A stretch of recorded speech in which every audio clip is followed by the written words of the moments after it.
Here's Anne Thériault reading Quest for a Maid by Frances M. Hendry. When I was 9 years old, I hid under a table and heard my sister kill a king. For 2 days, I'd had terrible toothache. I hid it as long as I could, for Dad had no patience with whining. But last night I'd tossed and wriggled and groaned in my bed till, what with my stir and my next-up sister Birgit beside me snarling at me to lie quiet and let her sleep, we woke the bairns, and they woke the babies, and they woke the house. Dad was annoyed. Welcome to Pages Past, the podcast where we visit the Library of Memory. I'm Jenna Buck. In each episode, I invite a guest to choose a book from their far past to read and discuss. Through conversation and close reading, we'll find new meanings in our old favorite books. Today, my guest is Anne Thériault, a wonderful writer on religion and history and many other subjects. You may know her from the Queens of Infamy series or her work in the Walrus magazine or Broadview magazine. She is an amazing thinker and a dear friend. Anne, welcome to the show. Thank you so much for having me, and thank you for the lovely, very flattering intro. So we have a mutual love of plucky heroines in late 20th century girls' literature. And there are so many directions we could have gone in that sphere. But you chose Quest for a Maid by Frances Hendry. We are going to talk about what you could remember before you started rereading. So here is some of that conversation. Here's a bit about Anne's first memories with this book from when she was attending day camp around age 12 in Kitchener, Ontario, sometime in the 90s. I was newly independent. It was the first time I was taking city buses by myself, and it was like quite a journey because the camp and the library were downtown and we lived in kind of the suburbs. And I would go to the library sometimes at lunch, sometimes after camp, and I was just like feeling my independence. And I can picture exactly the shelf that this book was on. There was this amazing shelf of YA historical fiction, although I don't think people really used the term YA back then, but they were novels that were for older tweens and teens. I was obsessed with all of these books, and then Quest for a Maid, I think it was on display. You know, they had the shelf, but then they would prop up some of the books on top of the shelf to show the cover. And it has a very dramatic cover of a little girl being rescued from the sea. They're all wearing these medieval outfits. Very compelling. Do you remember why it stuck with you? What struck you? There was kind of like an ensemble cast. I guess they were probably teenagers. Maybe they were tweens in the book. And, you know, obviously they were the ones kind of doing all of the action. They had to solve the crisis, whatever it was. And yeah, I really enjoyed that. What made you want to revisit it? It's just one of those books that I still think about, even though I don't have a very in-depth memory of it. But I obviously remembered the title. I remember one of the characters has a cleft palate, and people think he is intellectually delayed, but it turns out they just can't understand him when he speaks because of the cleft palate. But the one girl that meets him is finally like the first person who can understand him. That's so cool. What do you think 12-year-old you was into about that? Like, not just this specific book, but what appealed to you about this type of literature? Because I also was into this at this age. I think I have always really liked medieval stuff. When I was a kid, we didn't have a VCR. My grandparents had a VCR. They lived in Quebec, so we would visit them in the summer. And basically the only kids movie that they had recorded, they taped it off TV, was the Disney Robin Hood, where they're foxes. And I just watched this movie over and over and over as a kid, and I loved it so much. And I think what I really liked about this type of book is that when you're a kid, sometimes history can feel really like stuffy and serious and adult. So it was really interesting to have this other window into this world that is historical children, I guess, and to think about what people my age would be doing, how they would be living in different time periods and just kind of like the weird luck of the draw of when and where you're born. Something that I think is endlessly fascinating, too. Anything particular about a 12-year-old you that you think is like something about her or what she was like back then that is going to come up for you as you read this? What were you like at that age? You know, I was on the brink of going through a really hard time. Grade 7 was an awful year for me. This friend group that I had been tight with since like pretty much the beginning of elementary school ditched me. It was like I went back to school at the beginning of grade 7 and everyone else had gotten some kind of memo that we weren't dressing like kids anymore. We weren't interested in kids stuff. And I was like the only one that I was still wearing my little sweatshirts with cats on them and like interested in dolls and stuff. Yeah, I was like obsessed with stickers at that age. There's an age where some people are leaps and bounds ahead and then you're still a kid. It's so awkward. And it's interesting that retreating into a book and then also retreating into the past is maybe something that would appeal to that kid. Yeah, it was such a form of escapism. I read all the time. I read during breakfast. I read on the school bus to school. I would sometimes read under my desk and hide it from the teacher. I read in the bath. I like... Yeah. Yeah, I think so many of those people who were like that as kids, like, were terrible, incurable scrollers. Yeah. Yeah, that was like my phone. Like I would always have a book with me. And like if I had to wait in line at the bank and I was like, can't believe I have to be bored in line at the bank, I would pull out my book and read. Yeah, I got dragged to endless junior hockey games and other hockey games. And I would sit there and it was like very rude, like very rude. I didn't care what was going on at the hockey game. I didn't care if it was a final. I would be sitting there reading in the seat that my parents had paid for. So yeah, I relate to that very much. Any part of it that you're most excited to revisit that you kind of remember, but you want to see what it looks like for real? Yeah, I remember the main character is a girl and she's kind of like the heroine of the story and the driving force. I'm interested to revisit her as an adult and see. And I'm also interested, you know, I didn't know a lot about history at that point. So I'm interested to revisit it now as someone who like has like an okay grasp on the medieval period. This takes place somewhere in the British Isles. I remembered it being in England, but then I read the back of the book and it's actually Scotland. It says Scotland. Yeah. I'm interested to like revisit it with a historian's eye and be like, what's going on here? I think it's going to be really interesting. I got it. I haven't cracked it yet, so I'm really excited to read as well. Before we go any further, let's drop this book into history and recap it for those who haven't read it or haven't read it in a while. Fair warning, this is your last chance to turn back. This podcast runs on spoilers.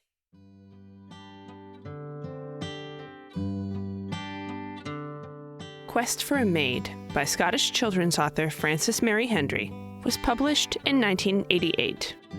It tells the story of 9-year-old Meg, the daughter of a Norwegian shipwright in 13th century Scotland. Meg, hiding in a store cupboard, overhears her eldest sister, Inga, who is a witch, make a deal with Lady O'Carrick, the noblewoman who is scheming to get her son on the Scottish throne. Inga agrees to kill the king in exchange for a high position in the lady's court. Inga, with help from the elderly maid Asa, makes herself appear as a fearsome specter in the king's path, throwing him and his horse off a cliff to his death. The heir to the throne is the dead king's baby granddaughter, Marie, but there are many claims and a conflict is brewing. One day, in a crowd of people ogling a beached whale, Meg meets a little boy, Davy, with a severe cleft lip and palate. Unlike others, she understands him, sticks up for him, and saves him from drowning. As a thank you, Davy's father, a shipmaster, arranges for Meg and Davy to be married in 7 years' time. As was the custom at that time, Meg moves in with Davy's family to train to run their household. In other child marriage news, the young heir, Marie, will be married to the son of the King of England to broker peace. Meg cleverly rescues a young boy, Peem, from the evil local lord. He becomes her loyal servant. Over 6 years, the three of them, Meg, Peem, and Davy, grow close, and Meg's father builds them a little boat to sail in. Asa, the elderly maid, makes a prophecy that either Inga or Meg will kill the other.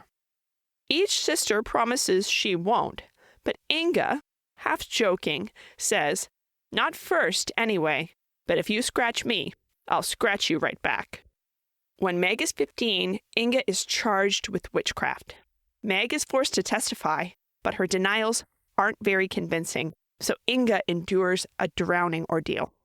She survives, but just barely, and seems to take this as the scratch from Meg that entitles her to scratch back. The little girl queen-to-be, Marie, is now about 8, and Davy's father captains a ship to collect her from where she's living in Norway to deliver her to her wedding. Through Inga's scheming, Meg ends up on the ship as Marie's companion. They pick up Marie, a sweet and good-natured but sickly child, and on the way back, Pim and Davy catch up with the ship in their little boat to warn them that Inga plans to kill Marie, so her boss, Lady O'Carrick's son, can take the throne. On board, they foil an assassination attempt. Someone put poison in medicine intended for Marie. Inga conjures a storm that capsizes the ship, killing Davy's father and many others. Pim, Davy, Marie, and Meg escape in the little boat, washing ashore and sheltering with a farmer, pretending to be servants. They hide Marie's identity because she doesn't want to be queen. Months later, on the way home, now harboring a fugitive in Marie, they meet a beggar woman Meg once helped and learn Meg's father has died and his shipyard burned. The woman, maybe for money, turns them in to the evil local lord, sending soldiers after them. The 4 friends escape into the forest on foot, but who do they meet but Inga? Inga's boss, Lady O'Carrick, and Lady O'Carrick's husband and son, who, remember, are in line for the throne. Inga tries to wheedle the real story of the shipwreck out of Meg. The Lord shows up with his army and tries to beat it out of her. Marie, unable to stand this, pops up out of her hiding place, and Lady O'Carrick swiftly stabs her. Inga tells her boss that wasn't really necessary. Marie was no longer an obstacle to the throne. Lady O'Carrick's son hears this and, realizing his mother hired a witch and killed a child to get him on the throne, says no thanks and takes off. It dawns just then on Lady O'Carrick's husband that she planned to off him as well, so he leaves too, leaving her screaming, "All I do is for you!" Lady O'Carrick and the evil lord decide to slaughter anyone present who might speak of this. Meg tries to throw herself in front of Inga, but Inga knocks Meg aside and is stabbed, giving Meg time to escape with Pim and Davy. Later, they return to where Inga lays dying.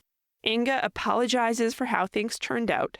She declines last rites or a Christian burial, stating ominously that she has lived by her master's law, and tells Meg she loves her and to be happy before dying.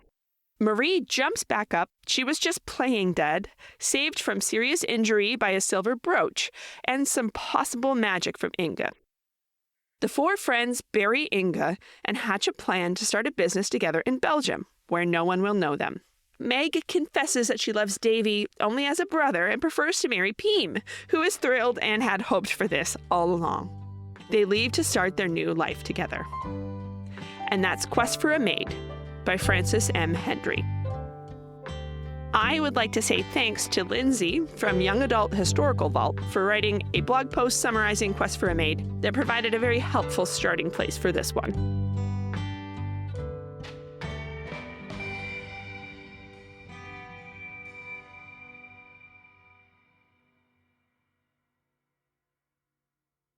So let's catch up with Anne now that we have both read Quest for a Maid.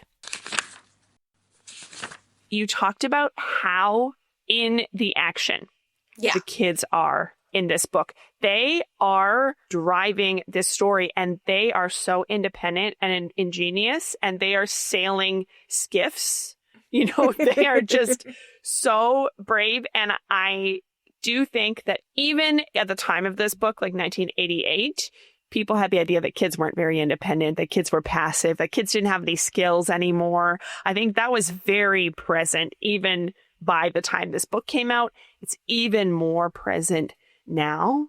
And I'm wondering how that struck you on a reread. Were you thinking about how independent these kids are? Fictional kids, to be fair. I mean, I guess in any kind of YA, you kind of have the problem of you have to get the parents out of the way somehow so that the kids can do their thing. Always.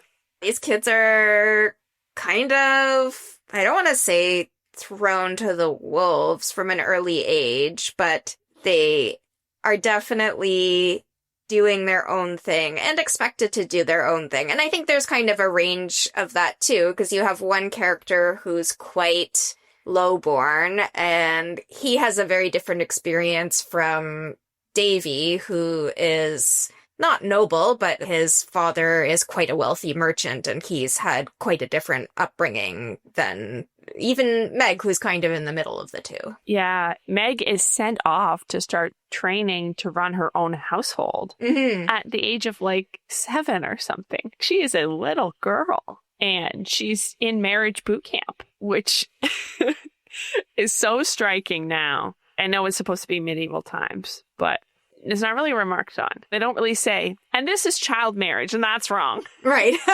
Yeah. It's really normalized in the universe of the book, which is something I think might not really fly today as well. We discussed the disability representation in this book. You had recalled correctly that there's a character with a cleft lip, cleft palate, and he's very underestimated, that people assume that he's not smart and can't understand them because he's got some speech challenges. But the heroine kind of sees through this and is able to communicate with him and help him communicate with others. And I wondered what you made of the way that disability is represented in this book. Yeah, I think it's interesting because there's Davy, who has the cleft palate, and he probably experiences the most challenges from his disability. But we also have Meg's father, who is missing a leg, and we don't meet Meg's mother because she dies when Meg is born, but we are told that she was missing an arm and had quite severe facial scarring from a burn. And I also think, like, in a way, Meg's sister Inga, who's a witch, I think in a way, like, being a witch is kind of a disability too. She's marked as different. I think that, especially for the time, it's a pretty positive framing of disability. He is really portrayed mainly in terms of his personality, in terms of his character, and once in a while reminding you that he has this facial difference, because he's very, very capable and he has a mind of his own, and they don't make the disability his personality trait, which I really appreciate. I also liked how they talked a little bit about how people thought about disability in the framework of the time. The idea that it was a curse and that his mother had looked at a hair when she was pregnant and this had caused a hair lip. It never hurts to be reminded about the way that people thought about things. I like that his parents aren't fazed by his disability. They have a hard time, I think, understanding his speech, but they're fully in his corner. They don't think he's a demon or cursed or something. And in a broader sense, it's kind of nice that in this book, all of the parents are kind people. Meg's father is kind, even though he's gruff and kind of difficult sometimes, but he has a really good heart. And same with both of Davy's parents. And sometimes these kinds of books can get a little bit too into the kind of grinding misery of, you know, what it would be like to live in medieval Scotland. It becomes after school special, like, yeah, right? It's like it's really trying to teach you a lesson, really aggressively being like, and you should be very grateful that you live now. Davy and Meg, at least, have really nice home lives for the most part. Yeah, their parents are really well drawn. Even like Davy's mother, she really spoils him and dotes on him, but she has character flaws of her own. She's like a terrible drama queen. She's a hypochondriac. And I love that. It's such a real thing. Like, those people exist. I thought that was really striking and cute. Meg's father is such an interesting character in that way because he does broker a deal to sell his daughter in marriage. He's sort of consolidating power in this way. But this was normal at the time, and he loves her, which is a complicated way to portray an arranged child marriage. It would be seen as really horrible if he wasn't so loving. If he didn't really say to her, like, you can do this. You know, I believe in you. I believe that you can child marriage. The loving parents go so far to making this feel really real, and also to making the past feel really real. I think sometimes the past can have this kind of gauziness to it, and we get the idea that people in the past were nothing like us now. And they were barely humans. They were so different and they didn't think the same way. But parents did love their kids. Yeah. Children were naughty and people were hypochondriacs. And the detail that this world is painted with is so nice. You're seeing the characters kind of as these real people that you could believe lived today with similar character traits. And, you know, the kids are so much in the action and so much on eye level. As a kid, that was one of the things that really appealed to me, was that, like you said, it didn't feel like this distant, gauzy past. I was like, oh, I feel like these are people I would want to be friends with. They're so mischievous and naughty. I think that's a huge part of what makes them so relatable. Did any feelings or memories come up for you about anything just while you were reading this? Did it make you think of 12-year-old Anne? Yeah, it did. It made me think of what it was like to be at the library. And it was the first time I was at the library by myself, picking out my own books, taking out my own books without anybody seeing what I was taking out, and kind of feeling that independence and that power of not just being able to make my own choices, but to have privacy over my own choices, I guess. I wish there was some way that we could know who the librarian was that made that display, because I think it can be a kind of thankless job. They never know if they have an impact on somebody by putting the right book in front of them. She might not even be with us anymore, but somewhere there's a librarian that made an impact on you by getting the right book in front of the right person.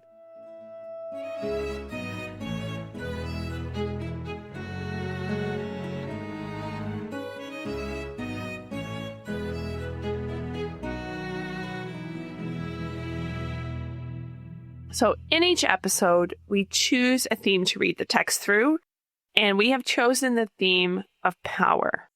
What's one place that you see the idea of power show up? I think so early on, we see Inga kind of flexing her power as a witch, and Meg feels quite ambivalent about it because it's not the sister she knew. She knew Inga had some abilities, but she hadn't known up until then exactly what Inga could do. And it's something that, from Meg's perspective, is taking Inga away from her family. And also, Inga, in her thirst for power, is ready to not disown her family, but leave them in the rearview mirror. She very explicitly says that she's trading this dark favor, murdering the king, for power. She wants to be in the court of this noble Norman family. And I'm not sure if it's ever sort of explicitly said, although I think we get the sense that she's kind of bored at home. Mm-hmm. And she's not being used to her full potential. She has so many powers. Yeah, and she refers to her family as the fools in the midden. Midden being like a garbage pile. She wants bigger and better things, or possibly bigger and worse things. She just wants out. And I think she sees them as kind of powerless. They're kind of in a backwater. Inga's powers is so interesting to me because I do think that sometimes we can get really caught up in our usual readings of things like witchcraft. And I know that, like, kind of like the conventional feminist reading of witchcraft was that this was a scapegoating that was taken out for like things that might be going on in the community, on powerless women, on single women, on widows, like on poor women, or that it was an attempt to check women's power. These were women that were maybe in business for themselves or were in some way challenging the established power structures and had to be brought to heel through these witch trials, these trumped up charges that would take place. That's not what's going on here. No, she's a witch. She straight up is a witch, and she uses her powers to murder people. Yeah, her like secret Norwegian powers or Viking powers. They get a little bit out of control, almost like a horse galloping off and the driver, losing control is kind of like the experience that she has with power. She never learns to have discernment over her power. It seems like you have a lot of affection for Inga. How do you read that character? How do you approach that? Is she a villain? I think it's complicated. Even when she's saying mean things about her family, I could feel sympathetic in being like, oh, yeah, I think a lot of people know what it's like to be 18 and be like, I'm better than all of these people and I want to get out and I am smarter than everyone I know. Like every 18-year-old thinks they're smarter than everyone they know. Yeah, it's a normal thing to feel, but imagine you feel that and you also have the power to really do something about it. That would be intoxicating at that age. It's not surprising that she used it to do a little regicide. Yeah. I think it would have been so easy and probably so tempting to make her evil. She's not evil. She's amoral. She doesn't think it's bad or good to kill the king. She'll do it because somebody is paying her. But she's not like, oh yeah, that guy deserved it. Afterwards, she's like, yeah, it was kind of sad. He was a good king. She's like existentialist or something. That she just doesn't have that Christian morality. And there is an unanswerable question about where her power comes from and who she serves, because there's a few hints, but we never learn. Right. And also, Meg has some powers, and Inga kind of says, had you developed them, you could have powers, but thankfully you never did, and you kind of implies you wouldn't want this burden. So is it like genetic? Was their mom a witch? We don't know. That's so interesting that power is a burden and that different people would handle it differently. And it's better for some people to not have power. I thought that was really interesting. But yeah, there's two little hints. One where Inga lays dying and says something about how she served her master. Master, I don't know, is it a pagan deity? Is it the devil? We don't know. And then we also hear that she kind of cries out to her God, but not capital G God, when she's being tried by water. I think you could speculate wildly about the source of Inga's power.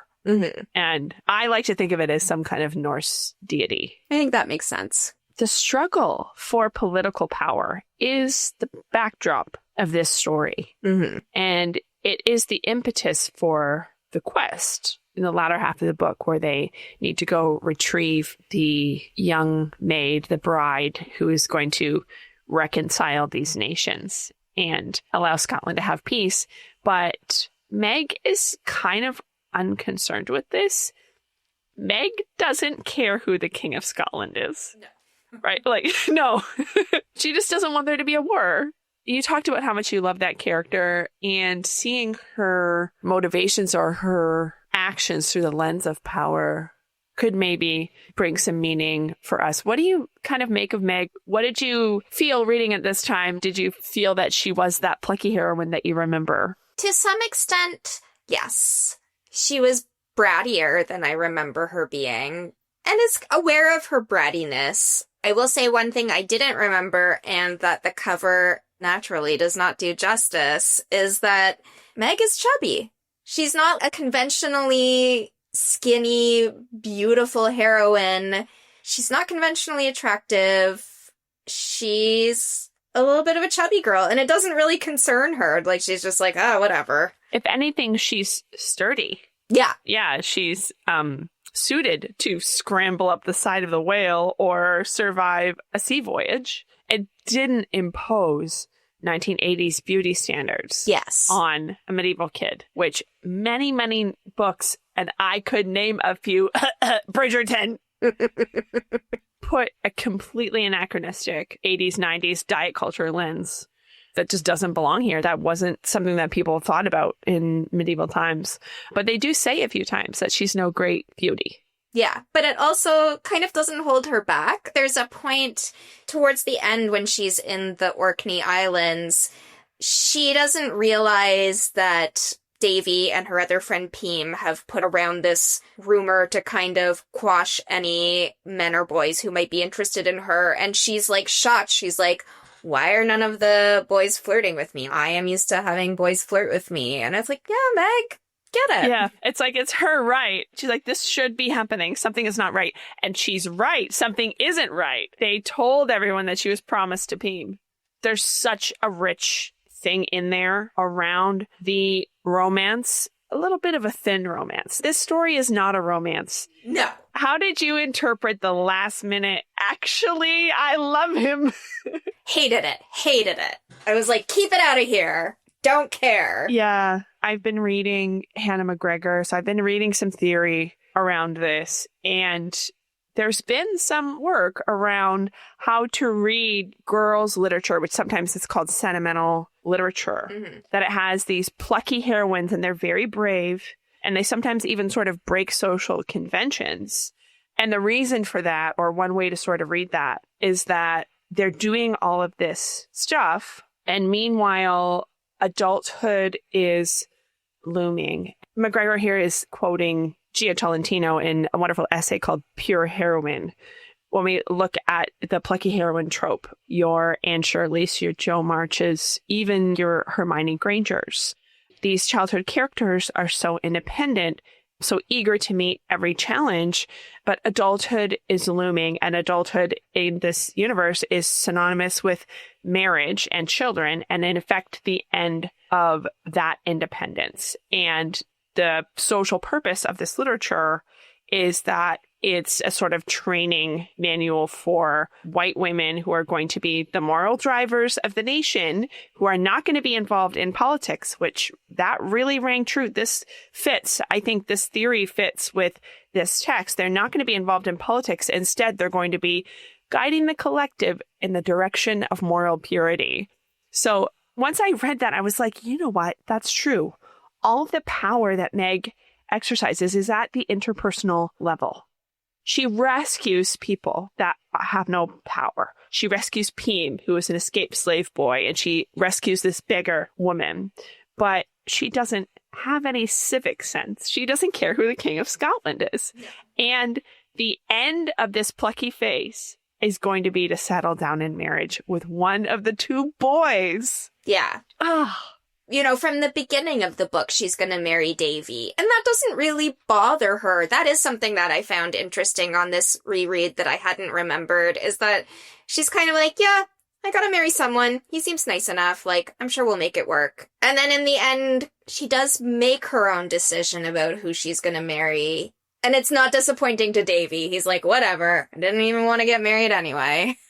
Any other thoughts on power and where we see power before we move on to our close reading segment? Yeah, I mean, I think a lot of characters in the novel are interested in power in one way or another. Meg's father, he's an outsider. He arrives in Scotland as a young man and as an enemy and would have been killed, except he's both pitiable because his leg is amputated, but they also kind of respect him because he amputates his own leg. He's kind of hardcore. Yeah. And the Scots like that. He's quite interested in amassing power. He wants the institutional approval that he has kind of been lacking as, you know, this respected and fairly wealthy shipwright, but still a foreigner. No noble blood. No noble blood, yeah. Seeing him broker power through a marriage was really interesting, and seeing that as being kind of legitimized, like this is how it's done. And he had a good eye for power in that way. One more place I see it is with Marie. Mm-hmm. Yes. With little Marie, who doesn't want anything to do with power. Because she understands it in a way that the other children don't. What do you think she understands? I think she understands how dangerous it is to be someone who is on paper so powerful, but physically so powerless. She really understands that her life is on the line and she's probably gonna die. In the way that the other kids, I don't think really get. No. It's another example of power being a burden. Mm-hmm. Inga's power is a burden and Marie's power is a burden. And she would rather be a servant than be a queen. Yeah, she could have a grand house and tons of servants and a pretty lush life, but I guess would always be looking over her shoulder for the next assassination attempt. Right, like Inga would rather die as a noblewoman, and Marie would rather live as a servant. They are mirror images of each other. Mm-hmm. Inga is willing to suffer for power, and Marie is willing to suffer so she doesn't have to have power. I wouldn't have figured that out without you. That was such a good little insight. Thank you. I literally just thought of it.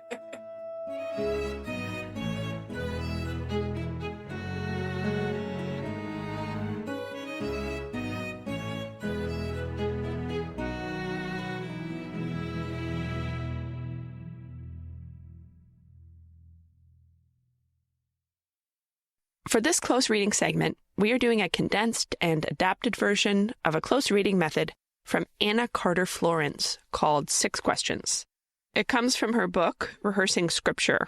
It's designed for reading the Bible, but I think it works really well for any text.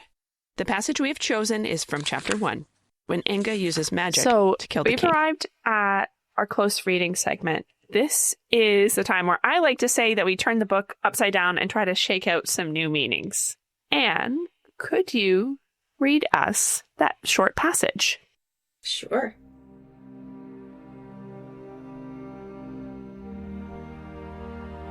As I crouched there, the blackness before me seemed to open. I saw as if from a window in a dark room a man in a blue cloak on a fine gray horse galloping too fast for safety along a wet path on a cliff edge. Without warning, a woman in a green dress, Inga, stood before him, waving her arms. The man shouted silently and dragged at the rein. The great horse reared, twisted aside, and, coming down, found no earth below its hooves. It slipped slowly down out of my sight, eyes rolling, screaming in soundless terror. The man's cloak blew up as he crashed down the rocks to the sea crawling black below. Then there was darkness before me again, and Inga wailed once.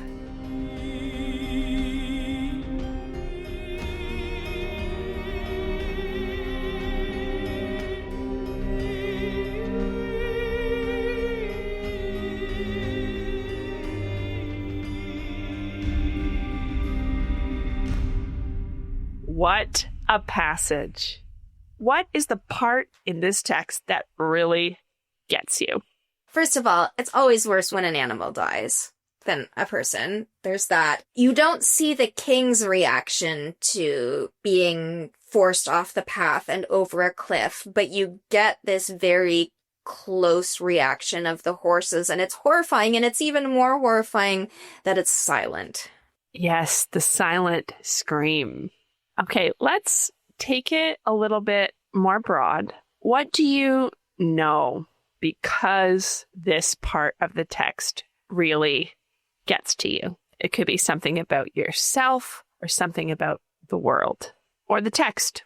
It makes me think of how scary it would be to be dependent on this huge animal with something of a mind of its own to get you from place to place. Even though I also think cars are bad and scary. But imagine if cars had feelings. Yes, and they scream when you got into a car accident. That is so much scarier. Yeah. And I have a long abiding fear of being hit by a car, being in a car accident. I think it's a justified fear. But that's scarier. You have another living being that you're responsible for. And it's kind of this sort of symbiotic relationship in a way that the horse is depending on you to keep it safe with good guidance, and you're depending on the horse. That's just a fundamental difference between how people in the past had to move through the world and how we get to move through the world. And the final question is, because of how this got you, what does the community need to hear? What do you hope that these words will do for them? The horror of this moment is so finely drawn and so clearly felt, first by Meg and then by the reader interpreting it as Meg sees it. And in this moment, Meg's not even seeing him as a king. She's seeing him just as a human getting into a horrible accident. I really resonated with how you talked about how the scary thing here is the silence. Yeah.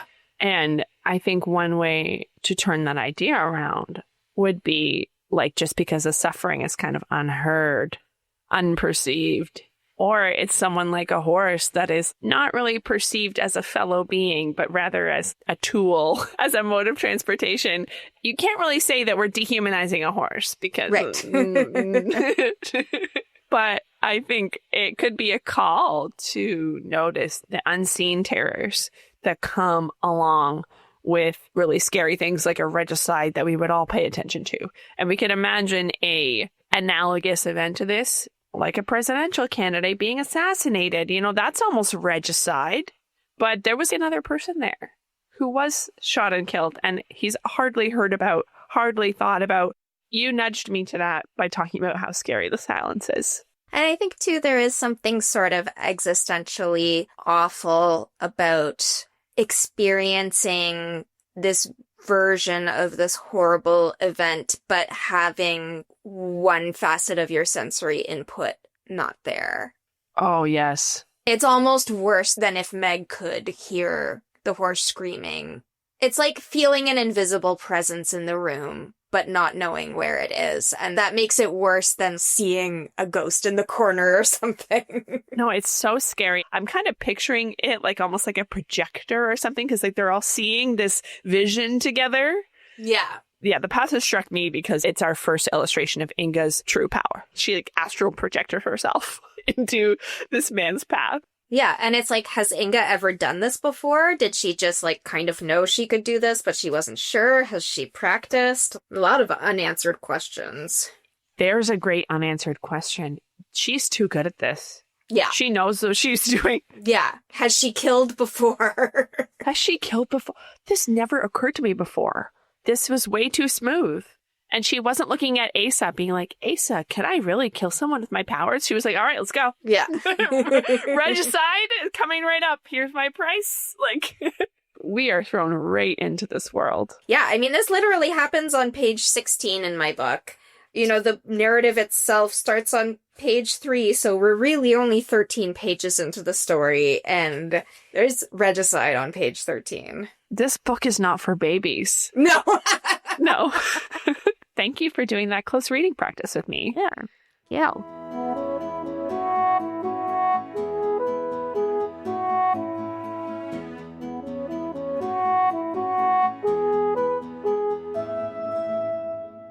We're nearing the end of our time together, and it's time for our closing questions. Thinking back to 12-year-old Anne versus current day Anne, what did you take from this versus what she did? What do you think that you have gained from reading it again? I really enjoyed reading it again, and there are certainly things that struck me as an adult that did not strike me as a child. For example, I think this is really well written as an adult, which is not something I would have thought about as a kid. I was more like, is the plot interesting? Do I like the characters? But I also just think this is like a pretty finely crafted little novel. I never knew what was going to happen next. Each thing was so crazy. And the final quest is pretty late in the story. Something I noticed as an adult that I think that I wouldn't pick up on as a kid is that Meg has a teeny tiny bit of main character syndrome. Yes. They even remark on it. They're like, you're always here. Yeah, why do you always have to be in the middle of everything? Like, can you not just, like, listen when someone tells you to stay out of something? But no, she has to be enacting daring rescues, like multiple daring rescues. Yeah. It is a trope, but it's a worthy trope in kids' literature. And it's okay. I think, like, as a kid, you're always being dragged from place to place. You're never the main character. Something else that strikes me is that I feel a lot more empathy for Inga as an adult, both in the sense that when I read it, I was around Meg's character's age. You know, I was a tween, and so that was definitely who I identified with the most, and of course she's the protagonist. But now as an adult, and as not just one of several sisters in a family dealing with the complexity of relationships between sisters, but also as the oldest sister who had to do a lot of caregiving of my younger sisters in the way that Inga has to do a lot of parenting because their mother is dead. And I feel much more ambivalence about Inga than I did when I first read it. I'm like, oh, I don't think you're necessarily like a good person, but I do think that in some understanding of the word, you love your family, you love Meg, but you also feel resentful of Meg, and that comes out in how quickly and easily she turns on Meg through this misunderstanding. That really scary line that comes back, she said, if you scratch me, I'll scratch back. And you realize that actually she's been stewing in resentment potentially for a while. I'm also an older sister. I don't think I would have picked up on that as a kid either. Mm-hmm. And you've made me think about what we have not seen, which is what takes place before the opening of the story, and all of that labor that Inga did to help raise her younger siblings. She's potentially being a bit held back from reaching her full potential, and she has this massive potential. She has so much power and is at home caring for their bratty little sisters. Yeah. And I know when I was that age, I mean, I wasn't an evil witch, but I could not wait to get out of the family home, could not wait. And when I graduated high school, I moved across the country to Halifax, and I was like, see you guys never, like, bye. Yeah, and it's understandable why that is an impulse when you've had that caregiving role and you've had that responsibility, that eldest daughter responsibility. Great insight. And wow, did we ever get a fuller picture of Inga through this conversation. Finally, it's time for shelf or stacks, library or archive. So we know that not every book can be a classic, not even ones that we love. We always have to make choices. You found this because it was shelved at the library, but not everything gets to stay on the shelf. Some things have to go down to the stacks. They go down the stairs, into the basement, into storage, or they get scanned and go into an archive, and they get weeded, to use the library term, to make room for new things. Only a very select few are shelved in perpetuity. Classics. So for this book, do you think library or archive, shelf or stacks? I think you could make an argument for either. And I think probably the more rational argument would be for stacks, because as you pointed out, there are certainly things happening in this book that aren't really happening in children's fiction today. And there is quite a language gap. But in spite of all of that, I'm going to say shelf, because I think this book rules. Awesome. I asked you to make the call and you made the call. It's always really tough. And Thériault, thank you so much for spending this time with me. Where can we find your work? And is there anything you are working on that you would like to share? You can find my work in The Walrus, my series Queens of Infamy on Long Reads. And since I very briefly mentioned Isabella of Spain, who does eventually become Edward II of England's wife, there is actually an installment of Queens of Infamy about her, and she is also quite a young girl. She's 12 when she marries her husband, who is fully an adult. I think he's in his 20s. So parallels. And I am currently working on a book about a medieval saint and the radical mental health program that she inspired. Saint Dymphna is my favorite saint. Yeah, me too. We'll put that link in the show notes on my Patreon so that you can find the relevant Queens of Infamy piece by Anne Thériault. Thank you so much for joining me, Anne. Thank you so much for having me. Pages Past is a production of Yikes Media. It's hosted by me, Jenna Buck, and produced by Caleb Buys. Our theme music is by Kevin MacLeod. Thank you so much for listening. Keep up with the show at pagespastcast.com or on Instagram at pagespastcast. Get early updates and free extras by joining the free Patreon at patreon.com/pagespast. That's PAST. You can also become a paying patron. Through Patreon, this project is funded and made possible by listeners like you. Thank you. Special thanks to Hillary, Alex, Robin, Sam N., Sam E., Mike Schubert, and everyone at the Stony Brook University Podcast Incubator. Questions and responses on this program are edited significantly for length and clarity. I make every effort to represent conversations faithfully. Training any automated program on this content is prohibited by the copyright holders. Until next time, I hope all your library holds come in early, and happy reading.